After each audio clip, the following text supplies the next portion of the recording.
This was the strongest motivation that I had to fast track my education. I think the first thing is that you have to be confident about yourself. I definitely want to become a finance professional. We'll see how it goes from here.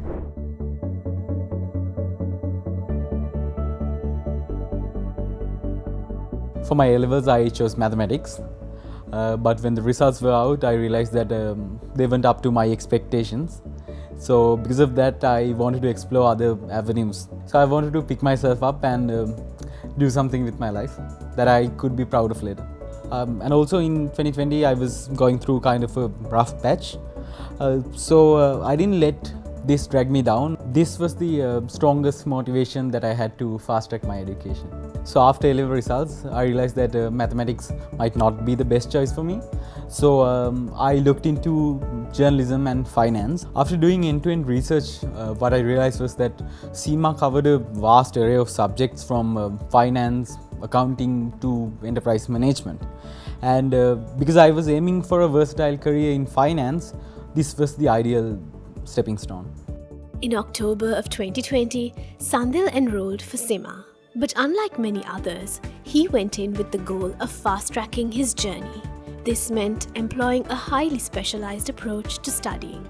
These exams weren't easy. There are 4 levels, 16 exams. I think the biggest edge that I had was that I liked reading very much. For CIMA exams, I studied with my friend Kavisha. We mainly used Kaplan textbooks. My usual plan for an exam was to read the textbook for around 4 days and then do the questions for a couple more days and then sit the exam somewhere around the 7th or the 8th day, and that worked pretty well for me. I think many people are deterred by each book being around 700 pages long, but since I liked reading anyways, that worked out pretty well for me. Sandil chose the self-study route, one that requires an endless supply of motivation and self-determination. I personally understand things better when they're on paper and I have time with it when I'm in control of how I'm handling my time. I worked at an engineering firm as a management trainee while I was doing the CIMA examinations. I was also employed as a freelance writer. And also in the weekends I read news for a media organization. None of this, however, would have been possible without a strong support system. It's like my parents and my family, they were of course skeptical when I decided to change my career path, but they always had faith in me. For that I'll always be grateful to them.